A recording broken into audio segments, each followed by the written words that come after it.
apie ląstelę. Ir vieniem tas žodis ląstelė vienus erzina, kitus nedomina, o kitiem tai yra labai svarbu. Ir šį vakarą atvyko pas mus iš Akmenės nuostabi lektorė Rūta, kuri labai domisi žmogaus sandara, žmogaus vidumi ir ko reikia, kad tas žmogus būtų sveikas ir laimingas. Tai prašau, Rūta, tave papasakok mum, kaip visad moki labai kitaip, į tą patį kitaip. Tai šiandien apie ląstelę bus kitų kampų.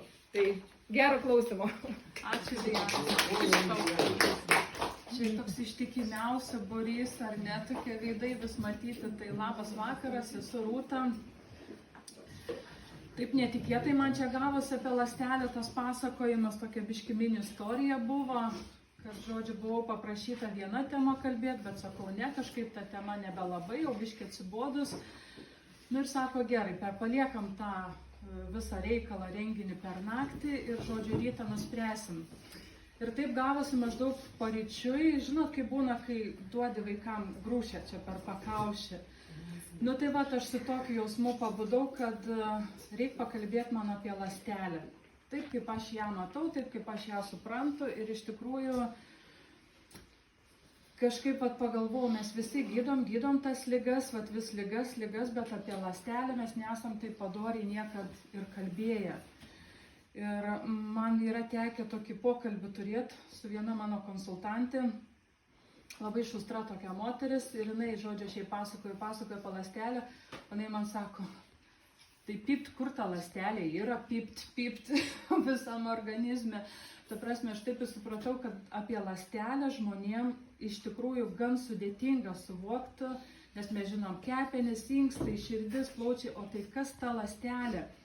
Tai va, aš išsitraukiau iš Wikipedijos tokį trumpą aprašymą, tokį oficialų, kas yra ląstelė, celula, tai cell angliškai, nedidelė patalpa, maišelis, va toks va mažas, mažytis, per mikroskopą tik tai galima jį pamatyti, mažytė plyta, iš kurių pastatytas visas mūsų organizmas.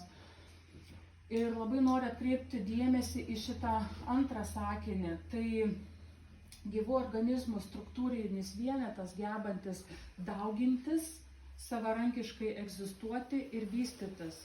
Ta prasme, tai yra būtent organas, kuris pats savaime save viskuo aprūpina, jeigu tik gauna tinkamų ingredientų. Ir saugusio žmogaus kūne yra 100 trilijonų ląstelių, tai yra milžiniškas kiekis, nesuvokiamas kiekis ląstelių. Ir jie yra skirstomi į 220 tipo. Tai yra, va čia toks mažas paveikslėlis, kaip atrodo tos ląstelės. Ir aš pavardinsiu keletą, gal jau pažįstat, kur yra mitochondrija, kur yra branduolėlis. Čia iš biologijos 12 klasės. 12 klasė vaikai turi kuo puikiausia pažinoti tą žmogaus kūno ląstelę, kaip jinai atrodo, ką jinai valgo, ko jinai nevalgo. Tai vad, sakykime, 9 numeris yra mitochondrijos, tą, ką mes maitinam su kofermentu Q10. 1, 2 numeris yra branduolys, kur gyvena visi genai, visi DNR ir RNR. Iš jo yra valdoma visa ląstelė, visa informacija ir būtent branduolyje esantis DNR nustato, duoda tą tokį impulsą. Ar ta ląstelė bus kraujo ląstelė, ar venų ląstelė, ar plaučių ląstelė, ar plaukų, ar odos. Bet iš ten yra visas valdymo pautelis. Toliau čia aplinkui viskas, kas yra, tai praktiškai visos ląstelės turi tą patį, tik tai būtent iš branduolio yra tas valdymo pultas, kokio tipo ląstelė bus. Kaip sakiau, ar kraujo, ar žarnyno, ar plaukų, ar odos. Paskui, kur yra numeris 5, čia yra, kaip jisai dabar vadinasi, pamečiau, žodžiu, šitoj visoj terpėje vyksta visa baltymų sintezė. Žinot ar ne, kad ląstelėm statybinė medžiaga yra baltymai. Tai visoj šitoj terpėje vyksta baltymų apykaita. O visa šita kur čia dabar tas rodiklėlė, 11 numeris, visa tas skystis, kuriame plaukioja visos organelės, tai yra citoplazma. Va ta vandeninga terpė, kurioje ir vyksta visa medžiagų apykaita. Ten ir plaukioja visos šitos organelės. Sekantis, ką aš norėčiau atkreipti dėmesį, numeris 13. Dabar trumpai tik pasakysiu, kad tai yra ląstelės centras ir centriolė ir būtent va ten prasideda ląstelės dauginimasis. Aš paskui truputį daugiau paaiškinsiu.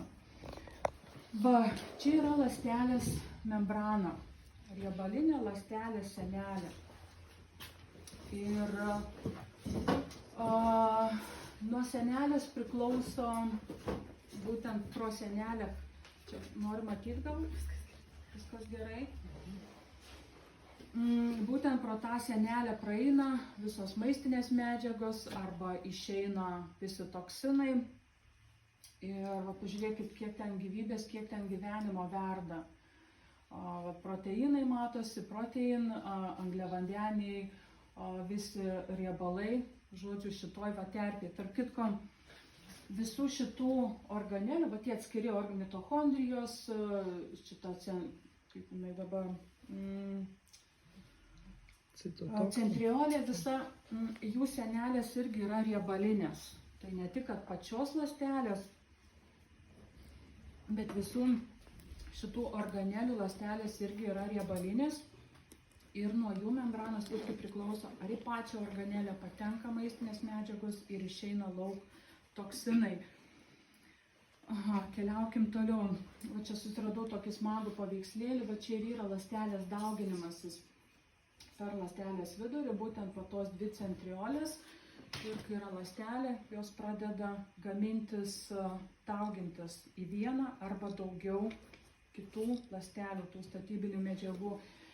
Ir sakykime, kai yra vėžinės ląstelės ir būtent tų centriolių per didelis skaičius įrodo, kad yra atsiradusi jau onkologija ląstelėje. Būtent tų centriolių skaičius padidėjęs. Nes žinot, kad onkologijoje ląstelės pradeda mutuoti ir jos nesveikai greitai dauginasi. Taip susiformuoja tas auglys, pulinys toks, va būtent dėl per centriolių skaičių. Va, ką valgo tos mūsų ląstelės? Aš nesenai girdėjau tokį Akvilė Kulvinskytė, berods yra tokia influencerė, tokia smagi moteris ir jinai nesenai pasakojo tokią istoriją, kaip jinai motyvuoja savo vaikus valgyti sveikai. Sako, kad ar žinai, kad tu turi supergalią. Tu iš bet ko gali padaryti žmogų. Maždaug dukrytė, kaip tai? Nu va žiūrėk, suvalgysi braškę, pomidorą ar dar kažką, po kelių valandų pomidoras taps tavo ląstelės maistu ir taps žmogumi. Tai va, ką tu besuvalgytum, tai iš visko gali padaryti žmogų. Sako, labai suveikia tas patarimas. Vaikam motyvuoja sveikai valgyti, vat iš ko tu save statai, ar iš sausainių pyragėlių ir ten kažkokių kebabų, ar vis dėlto iš šitų dalykų, sakė, labai puikiai suveikia.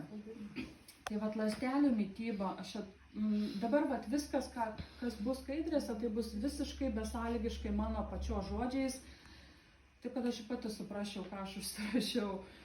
Tai va, ląstelių mityba aš laikau tokią grandininę reakciją. Sveika ląstelė, sveikas audinys, sveikas organas, sveika funkcija, sveikas žmogus. Va ta visa tokia grandininė reakcija. Ir ląstelių mityba tai yra ląstelės aprūpinimas visomis reikalingomis maisto medžiagomis, kurias mes paskui aptarsim. Ir būtent va, tas ląstelės aprūpinimas medžiagom užtikrina tą mūsų optimalę, gerą savijautą visakeriopai. Tik tai gal aš dar papildyčiau, kad ir paskui mano tema truputį pasisuks ne kiek į fizinį tą gerbuvį, bet ir į tą patį emocinį ir kognityvinį gerbuvį, nes turbūt pastebėjot, kad sveikas gyvenimo būdas mūsųse dabar apsiriboja ten kažkokiu super maistu suvalgyti ar super patiekalų, ten kažkokiom super žolelėm ir panašiai. Bet va tas pilnavertis, sveikas žmogaus funkcionavimas tai ir yra apskritai, va, ta tokia vitality, ta gera nuotaika, gera savijauta, iš ryto atsikeli motyvuotas, vakarės tu supranti, kad esi pavargęs, eini pailsėti, va, ta visokeriopą gera savijauta, emocinė, psichologinė, finansinė, fizinė ir taip toliau. Tai va, ir būtent va, ta savijauta visokeriopą gali, ta optimali savijauta gali užtikrinti tą tokį mūsų pilnavertį kasdienybės, tą tokį, kaip čia pasakyti, ir kūrybiškumą, ir sakykime, man pačiai aš ruošiausi dabar šitom, šitai paskaitai vakar. Po pietų kas porą valandų maždaug lėkiu į dušą. Jėzau, šalta, drebu, galvoju, man čia kažkoks nervinis kažkoks, negaliu niekaip sušilti, vėl karštas dušas, neina niekaip sušilti. Paskui galvoju, pasimatuosiu temperatūrą. Kyla temperatūra. O jėtus galvoju, turiu rytoj kalbėti, o temperatūra kyla. Kalbuosiu su savo ląstelėm, kvėpuoju, ramiai, giliai, sakau, aš jums duosiu visko, ko jums reikia, jūs padarykit geriausia, ką galit. Aš turiu rytoj kalbėti, aš negaliu susirgti. O kaip tik dukrytės ir virusą buvo parsinešusios mokykloje, ten virusas taip mokykloje prasinešė, kad klasėje beliko po 5-7 sveikus vaikus, po 10-12 iškrito, kažkoks žarnyno virusas buvo. Iš ryto atsikeliu ir visai taip tokia gan gera savijauta, kaip sakyti, peršalimo kažkokio simptomų, kaip nebūta. Keliaujam tada, kas tos maistinės medžiagos, kuom jau maitinasi ta mūsų ląstelė. Jeigu turėsit kokių klausimų, ar kažkas neaišku, ar kokią mintį pamėsiu, tai jūs, kelkit ranką, sakykit, nenoriu aš oficialių kažkokių pasakojimų, aš noriu vėl, kad būtų toks pokalbis, kad mes bendrautumėm. Tai va, yra maistinės medžiagos skirstomos į makro, mikro. Makro tai yra tos didelės molekulės, baltymai, riebalai, angliavandeniai. Ta visa statybinė medžiaga, iš baltymų riebalai yra energija ir angliavandeniai yra energija. Ir yra mikro maistinės medžiagos, tai yra vitaminai ir su jais susiję fitonutrientai, tai flavonoidai, karotenoidai ir taip toliau, mineralai ir fermentai. Ir aišku, vanduo, kas be ko. Keliaukim dabar truputį apie kiekvieną, pakalbėkim. Baltymai, amino rūgštys, jau žinot, ar ne, kad visas mūsų kūnas pastatytas iš amino rūgščių. Aš sakau, aš ilgą laiką turėjau tokį suvokimą, kad baltymai reikalingi raumenim, bet baltymai iš tikrųjų reikalingi viskam, iki pačių smulkiausių hormonų ar ir ten kažkokiu tų pačių organelių. Pamenat, sakiau, kad organizme iš 24 pagrindinių amino rūgščių pasidaro 10 000 skirtingų baltymų formų. Tai dar aš sugrįšiu gal atgal.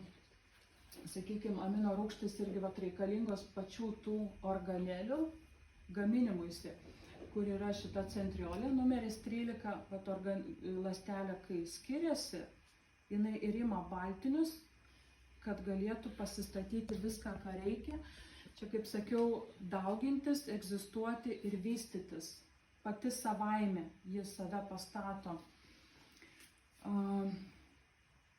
Įdomus toks momentas yra, kas mane labai tikrai nustebino.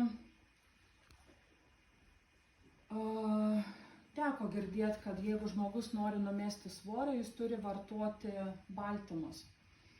Iš tikrųjų, organizmas vienareikšmiškai energiją ima tik iš riebalų ir angliavandenių, o baltymai yra besąlygiškai tik statybinė medžiaga.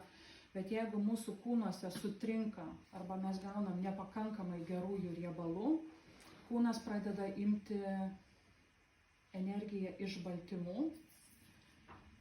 Ir tai reiškia, kad baltymų nebeužtenka tos pačios ląstelės statybai. Ir tada ląstelė pradeda merdėti.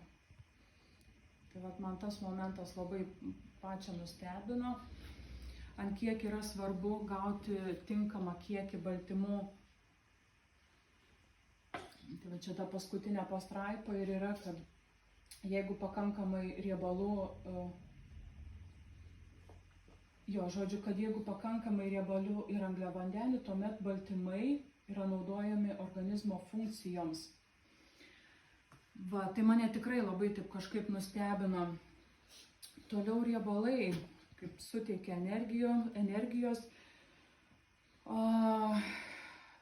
reikalingi ląstelių ir organelių membranų statybai, va būtent pačios ląstelės tam apvalkalėliui, riebaliniai membranai. Ir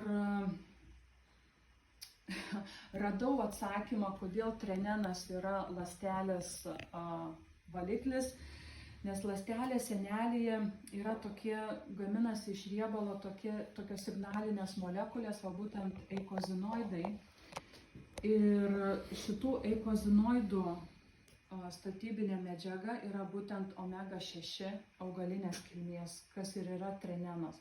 Trenenas yra, kaip sakant, vegan omega-369, kas jau nevalgo gyvulinės kilmės maisto, tai va būtent va ta omega-6 esanti trenenė ir yra tas raktas, kuris padeda ląsteliai gaminti tas signalinės molekulės, kad jai reikia pagalbos, sakykime, viduje yra kilęs kažkoks uždegimas, automatiškai imuninė sistema reaguoja ir pamenat, kaip apie limfą kalbėjom, tada iš ląstelės yra viskas valoma. Tai va būtent omega-6 yra tas statybinė medžiaga. Pagrindinis ląstelės energijos šaltinis – angliavandeniai. Yra tokių keletą momentų, kad, sakykime, ląstelės sienelė ima iš riebalo energiją, o kai kurios ląstelės, tokios kaip raudonieji kūno kūneliai arba mitochondrija, besąlygiškai ima energiją iš angliavandenių. Ir tai būtų galima išteisinti angliavandenius, jie nėra blogas, kaip atsako žodžio angliavandeniai, tai nuo jų mes storėjom. Esmė yra tame, kad šaukštelis cukraus nėra blogai, blogai yra priklausomybė cukrui. O čia reikia aiškintis priežastį, kodėl mes jaučiam priklausomybę cukrui. Ir dar vienas toks svarbus momentas, kad angliavandeniai, gliukozė yra vienas svarbiausių smegenų energijos šaltinių.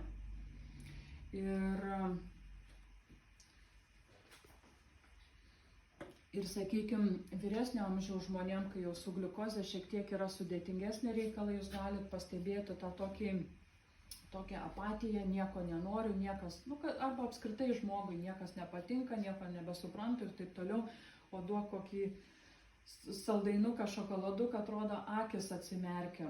Tai va, aišku, yra blogieji, gerieji, tie lėtieji, greitieji angliavandeniai. Nu va, mano mylimiausia skaidrė. Čia citoplazmos turgelis. Ir šitą skaidrę aš ją tiesiog dievinu, aš jums norėjau parodyti, čia yra gliukozaminas, čia yra gliukozamino molekulė. Kaip aš jau bandžiau pasakyti, papasakoti, surasti, kad gliukozaminas tai nėra tik skirtas tik sąnariam. Jis apskritai kiekviena ląstelė turi turėti pakankamai gliukozamino molekulių. Va, ir tie mūsų pagrindiniai ląstelės mažieji draugai, tai yra visi vitaminai, mineralai, fermentai. Ir čia matot, šitoj vietoje yra mitochondrija, čia yra branduolys, čia yra ląstelės kraujotaka, čia gliukozaminas, čia vyksta šakotosios grandinės šito amino rūgščių patekimas, čia apskritai imuninių ląstelių reakcijos su sienelėm. Tai aš šitą skaidrę atrodo galėčiau žiūrėti, bet čia iš tikrųjų yra labai mažas fragmentas, toks miniatiūrinis, nes ląstelėje vyksta tūkstančiai skirtingų reakcijų. Nes ląstelė turi pati tokių keletą funkcijų. Pabandysiu paaiškinti. Ji yra struktūrinis vienetas, tai sakykime kaip kaulo vienetas ar ten pačio nervo einančio per kūną, struktūrinis vienetas, struktūra, patį nervą gamina. paskui jos turi atlikti kažkokią funkciją. Signalų perdavimo, kraujotakos funkcija, kvėpavimo funkcija. Tai vat ląstelės yra ir struktūrinis vienetas, apčiuopiamas, kažkoks audinys organas, ir to organo audinio funkcija. Tai va dėl to visam kūne vyksta toks milžiniškas turgus, milžiniškas, ir žmogui jį suvokti yra praktiškai be šansų. Aš buvau ištraukus internetą, dabar labai gaila, neberadau tos tokią skaidrę didžiulę, kur beveik surašyta, kokie vyksta procesai apskritai ląstelėje. Tai aš sakau, tokį gabaliuką ten būtų iš paveiksliuko, ten sakykime, kaip viso to ekrano, tik miniatiūrinis gabaliukas. Nes ten, sakau, tūkstančiai dalykų vyksta. Va, ir ar kabina, ką pasakoju? Kaip dažnai, o to man būna režisieriai, žinai, jau jie mato, tai labai. Nu va, atrodo daugmaž viską čia pasakiau, tuos pagrindinius dalykus. Nieko nepraleidau. Nu va, ir keliaujam dabar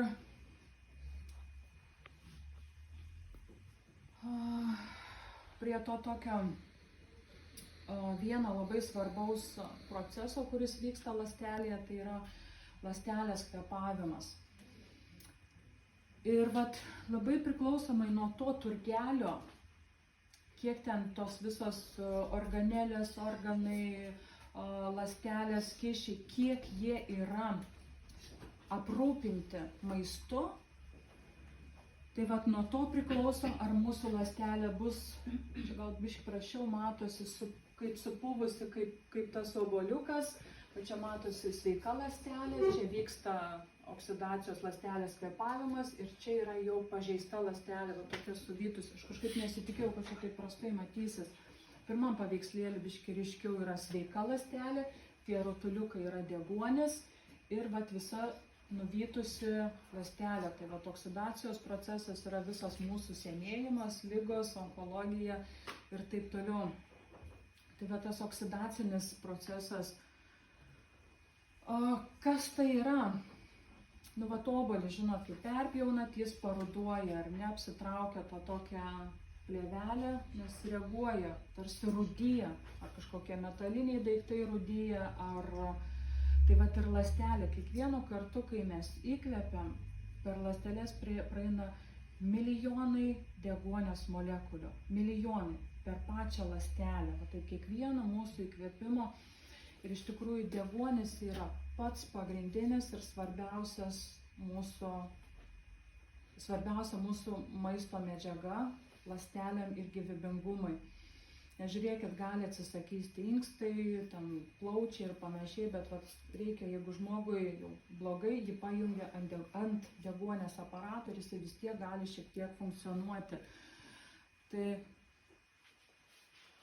būtų galima netgi sakyti, kad visas tas fabrikėlis, turgelis dirba tam, kad mes gautumėm deguonio ir kad deguonio šalinimo produktas CO2 būtų tinkamai išmestas iš ląstelės, pašalintas ir išvalytas, nes jeigu ląstelė yra užsiteršusi, užsikišusi, visa tai lieka pačioje ląstelėje ir ląstelė pradeda irti.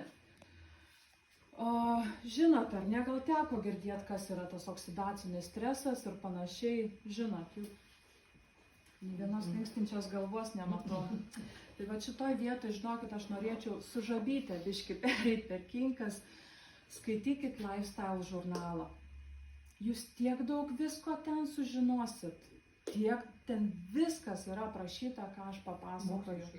Ne, ten labai paprastai. Ne visada yra, kad mokslo išnašos tos, kad...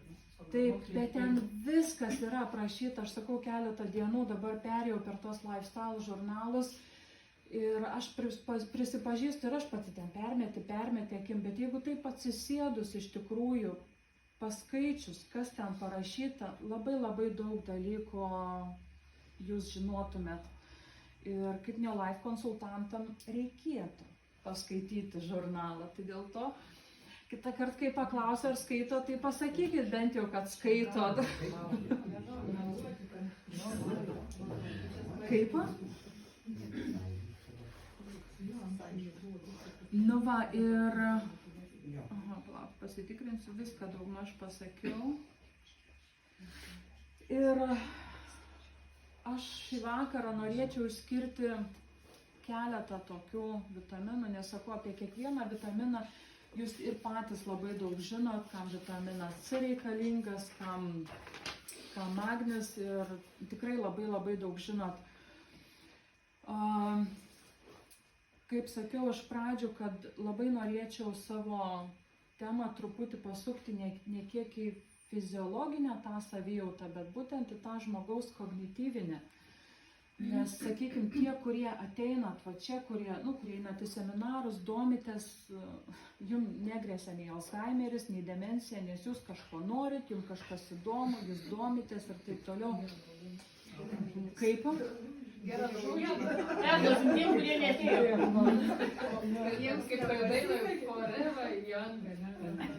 Nežinokit, iš tikrųjų, kada prasideda žmogaus senėjimas. Ne tada, kai oda vysta, ne tada, kai ten plaukai žyla. Žmogaus senėjimas prasideda tada, kai jis nieko nebenori. Gali pradėti, kad nežiltų. Ko Visko norėčiau. Tarp kitko apie plaukus, žinokit, turėjau tokią situaciją. Nuėjau nesenai dabar pas kirpėją, sakau, Sandra, gelbėk, nesusitvarkau su plaukais, nors plaukai jau tokie gan ilgi, bet jie tokie sušokę į krūvą, tokie kažkokie plaunu, neišplaunu, tokie kažkokie nesuprantu, tokie kažkokie riebaluoti. Aš nesuprantu, kas jiem yra, nors likti aš taip nedažau. Bet sakau, mane jie erzina, aš noriu nukirpti juos. Sako, viską, ką jūs dabar pasakėt, čia yra sveiko plauko požymis. Sveikas plaukas nėra tas plėvesuojantis toksai.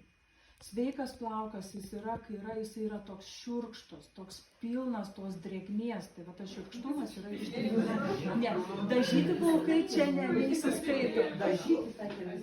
Dažyti netinka, bet švatys nuvažiavisi dažyti. A jau, kad tavo nedažyti. Jurgas plaukai. Tai va, ir jinai pradėjo... Barboras padažyti.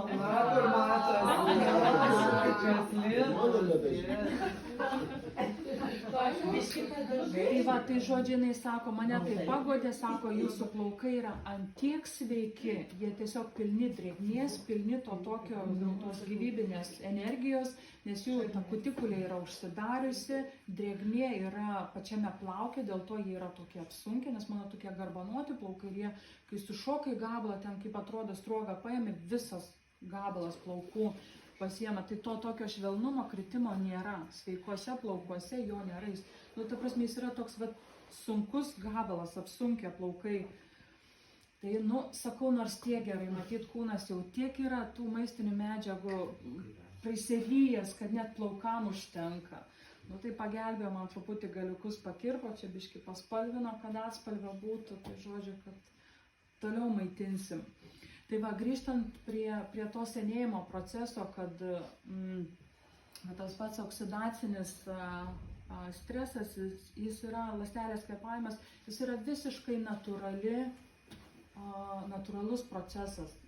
Visiems taip yra, bet esmė tame, kad priklausomai nuo to, senėjimas, nuo to, kad, sakau, ar žmogus dar kažko nori, ar dar turi svajonių, ar dar turi kažkokių troškimų. Ir jau kai žmogus pradeda nieko nebenorėti, ir jau tada prasideda senėjimas. Ir, pavyzdžiui, gal teko girdėti, ir jums tai būna, sakot, kaip greitai prabėgo savaitė. Čia pirmančia, o žinot, kodėl taip yra? Dėl to, kad jūsų gyvenime nieko naujo nevyksta. Nes smegenyse taip yra susidėlioja įpročiai mūsų. Mes įpratę atsikelti, darbą eiti, pareiti, pavalgyti, ten vakarienę padaryti, visada viskas vienodai ir mes tą darom automatiškai. Mes nebemastom tai darydami. Dėl to mums viskas labai greitai praeina. O jūs pabandykite į dieną kažką naujo padaryti, bent valandėlę skirti, ten, kur reikia, kažkokiu žurnalą paskaityti. Taip. Ir suprasti, ką ten skaitai. Ne tik, kad, bet pabandykit, iš tikrųjų, užduotis namų darbai. Kasdieną pavartykit pusę valandos lifestyle žurnalą. Ir pamatysit, kaip eigoje jūs atkasit, kad nu, kažkaip kitaip viskas vyksta, kažkaip diena tokia lyg ir ilgesnė. Sutarėm, kad skaitysiu. Aš paklausinėsiu. Tai va, ir, kaip sakau, aš noriu pasukti į tą kognityvinę žmogaus sveikatą ir ląstelės, ir apie ląsteles, kurios atsakingos už mūsų tą kognityvinę visą smegenų dalį, atsakinga už mūsų tą tokį racionalų mąstymą, tą motivaciją visą, iniciatyvos rodymą. Ir aš čia džiūgavau, kad nesenai dalyvavau gyvame Zoom'e su Patrick Halford. Aš buvau 9 dangui, kai gavau nuorodą ir, žinot, Patrick Halford yra optimalios mitybos Biblijos autorius. Ir aš gyvai jo paklausiau apie sintetinį vitaminą B12, kaip ten yra su juo, nes jisai irgi būtent kalbėjo apie tą ciankobalaminą. Kad čia, žinot, pas mūsų kilo, bet apie tai tada iš paskui, pas mūsų kilo, nu, žodžiu, tokių visokių sintetinis, nesintetinis. Tai va, ir Patrick Halford irgi čia iš UK yra tokia iniciatyva, kad tokios visuotinės tendencijos, kad žmonėm labai trūksta va, būtent šitų vitaminų D, B12, cinko ir gliukozės. Aš gliukozę su šauktuku pasižymėjau, tai turiu jums tokią vieną įdomų dalyką, jeigu pamiršiu, pasakykit, papasakosiu. Va, ir jie pradėjo stebėti, kad žmogaus labai kognityvinė visa sveikata bjūra, nu, ta prasme, regresuoja, nes fiziškai jau mes kažkaip pradėjom, kad sportuoti, kažką tokio daryti. Ir jie vat pradėjo, juk yra toks labdaros fondas, kuris kviečia lektorius ir kalba būtent apie kognityvinę sveikatą, nes juk depresija sergančių žmonių yra milžiniškas skaičius. Manau, ir Lietuvoje būtų ne ką mažiau visos panikos atakos ir taip toliau. Va, ir tai gerai mūsų savijautai labai įtakos turi antioksidantai. Žinot, kas yra antioksidantai? Nu, Pauliau, kas? Čia kur neleidžia va tam prikipti deguonį prie kažkokių ten tų sugaudo tos laisvuosius radikalus. Laisvuosius radikalus, taip, antioksidantai sugaudo laisvuosius radikalus. Jau žinot, ar ne, vaisiai daržovės visos, vitaminas E ir panašiai, vat visi antioksidantai, vitaminas D. Ką mes žinom apie vitaminą D? Dantim, kaulom, hormonai. Ir kognityviniai, ir širdies, ir prieš vėžį. Jo, tarp kitko, dar paminėsiu apie antioksidantus. Tokį tyrimą skaičiau apie vitaminą C. Ir buvo tyrimas, ta prasme, būtent antioksidantų trūkumas daro labai didelį įtaką autoimuniniam ligom. Ir, pavyzdžiui, sveiko organizmo plazmoje plaukioja nuo 64,8 iki 80 milimolių vitamino C. O jau sergančiame organizme... D ar C? Kaip? C ar D? C. Čia sakau, nukreipau. O, pavyzdžiui, artrito sergančio žmogaus kūne bėra tik 23. Tai va, yra paskui reumatas, dar ten keletą ligų buvo paminėta. Tai va, antioksidantų mažėjimas turi labai didelę įtaką autoimuniniam ligom. Tai va, ir vitaminas D mane labai nustebino, jisai užkabino ir sužavėjo ir, sakykime, tas visas antioksidantai, D, B12, cinkas ir gliukozė, čia turėtų būti mūsų pagrindas dabar. Ir ypač tų žmonių, kurie turi autoimuninės ligas. Pabandysiu paaiškinti. Vitaminas D yra tas hormonas,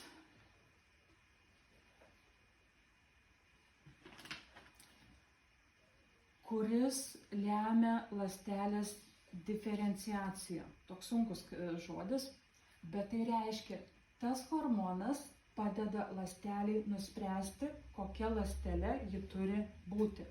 Kraujo ląstelės gaminasi kraujo ląstelė. Kai trūksta vitamino D, prasideda turgus. Niekas nežino, ką daryti. Ir maždaug kraujo ląstelė sako, davai aš būsiu baltas snaigė. Ir va čia yra tas raktinis momentas autoimuninių ligų, kai ląstelės atakuoja pačią save. Vat būtent D vitamino trūkumas daro milžinišką įtaką autoimuniniam ligom. Kas yra? Čia duris užsidarė. No. Ir aš turėjau porą tokių atvejų, sakykime, kai žmogui su cholesteroliu yra negerai, ten aukštas, žemas ir taip toliau, sakau, pasidaryk D vitaminą, trūksta. 3 metų mergaitei po kažkokios sudėtingesnės infekcinės ligos išlipo 2 tipo diabetas. Visi šokė. Pasidarykit D vitamino tyrimą. Per mažas. Ir būtent D vitaminas yra tas prohormonas, kuris pasako ląsteliai, kokia ląstelė tau būti. Ir sugrįšiu aš čia, kurio čia dabar vietoje mačiau.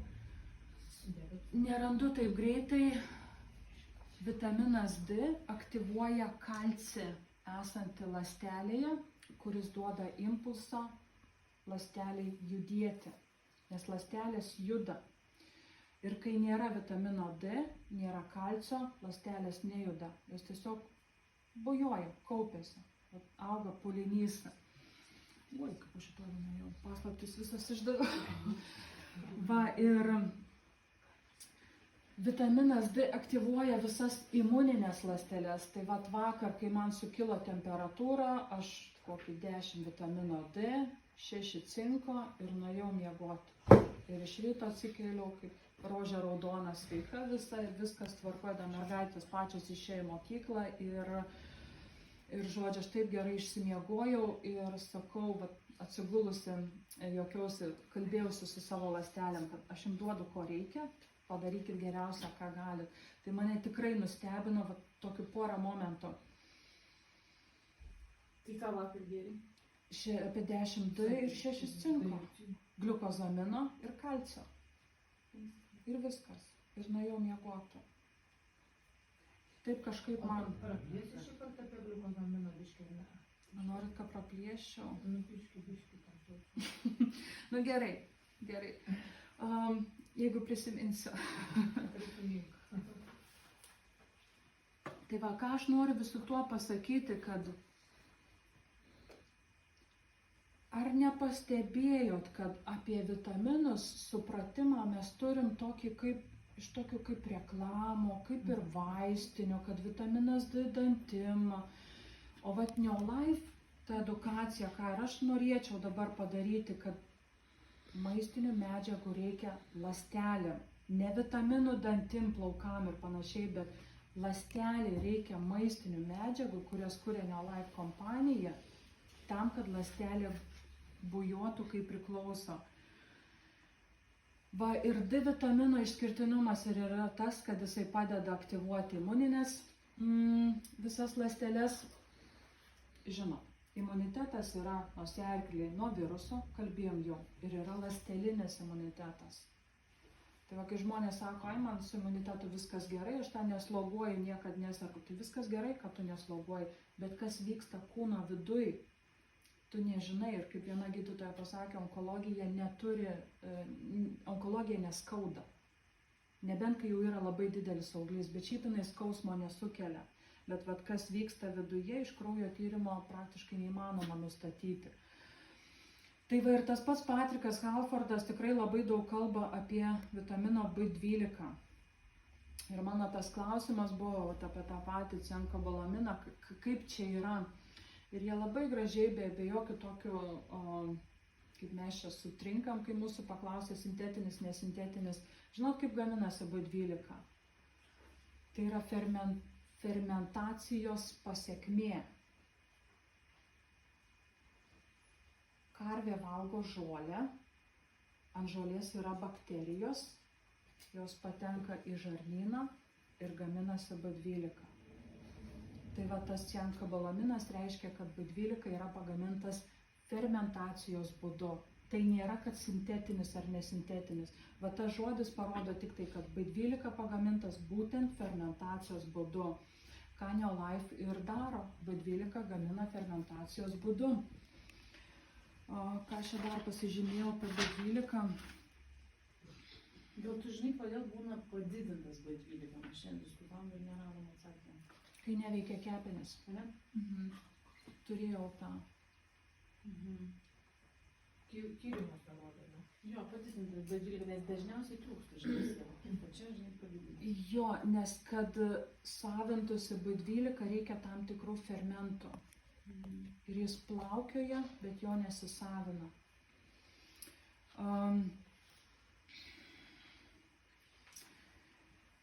Vis tiek aš grįšiu prie ląstelės. Paveikslėlio bus taip paprasčiau paaiškinti. Kur yra skaičiukai 1 ir 2. B12 yra ta maistinė medžiaga, kuri aktyvuoja genus, kad jie daugintųsi, kad jie veiktų ir atstato genų veiklą. Kai ląstelės veikla sutrinka, genai pradeda daryti, sakau, davai aš būsiu snaigė dabar. Ir būtent B12 atstato genų veiklą.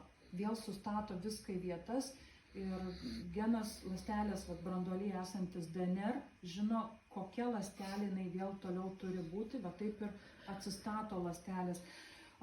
Tuose straipsniuose, kur aš skaičiau, ten labai tokie sunku žodžiai buvo surašyti, užsirašiau, diferenciacija, kažkokia profilaktacija, kažkokie tokie dalykai. Ir aš kai skaičiau tuos visus straipsnius, man atrodo, smegenis neišneša. Kiek daug reikia visko žinoti, mokėti, suprasti. Žodžiu, tai yra kažkas tokio, tai aš jaučiu labai didelę pagarbą žmonėm dirbantiem, besimokantiem medicinoje. Ne viską ten jie gerai daro, bet esmė tame, kokį krūvį jie savo smegenim duoda, kad, kad atsimintų visą tą informaciją, bet po labai didelio krūvio ateina perdegimas. Žinot, ar ne? Varom ir paskui reikia pailsėti. Pasirodo, cinko trūkumas yra vienas pagrindinių veiksnių kognityvinėse funkcijose, kad smegenys veiktų puikiai. Ir būtent to vitamino D, vitamino B12, cinko trūkumas ir sukelia tą aš nieko nenoriu. Man niekas nebeįdomu. Ir mane labai nustebino, kai pradėjau ieškotis informacijos, apie cinko įtaką žmogaus savijautai.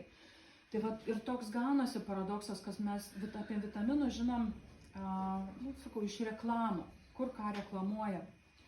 Bet kai tu pradedi skaityti viską, apie ląstelę ir taip toliau, toks gaunas, oba. Tai kažkaip vis tiek kitaip yra, kažkas daugiau, tik tai įdomumas tame, kad aš informaciją rinkausi anglų kalba, lietuviškai labai mažai dalykų tokių. Tai čia man taip pat pasisekė. Tai cinkas reikalingas smegenų veiklai, visai kognityviniai funkcijai. Ir 60% cinko yra skeleto raumenyse, cinkas plaukioja neriebalinėje terpėje. Tai tarkim, raumenyse yra liesas baltymas, tai ten daugiausia cinko yra, būtent skeleto raumenys, 30% kauluose, 5% kepenyse, odoje ir 1,5% smegenys, inkstai, oda. Ir kraujyje iš tikrųjų labai mažai plaukioja cinko, tai iš kraujo tyrimo kažką pasakyti apie maistinės medžiagas praktiškai neįmanoma. Ir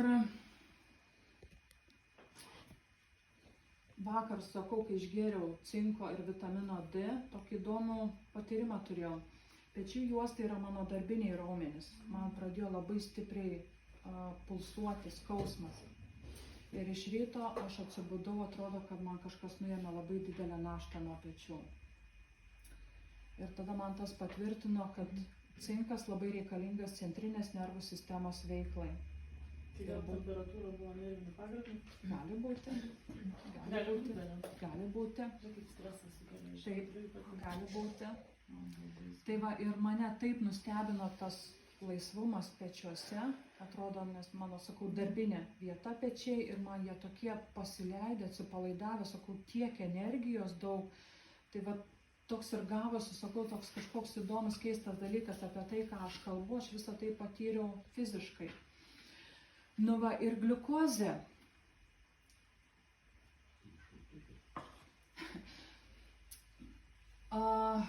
Čia žinot, įvyko visokių kipišų su tom gliukozėm ar ne, sintetinės, nu matėt internete, Facebook'e, kad pradėjo kritikuoti, kad vat, gliukozė, šitose vaikiškose vitaminuose OLC labai daug gliukozės. Mes iš pradžių kaip ir puolėm teisintis, ieškoti, kas čia kaip čia yra. Šiandien aš galiu pasakyti, taip ir turi būti.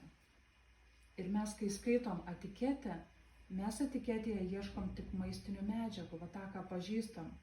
Bet gliukozė yra vienas pagrindinių smegenų energijos šaltinių.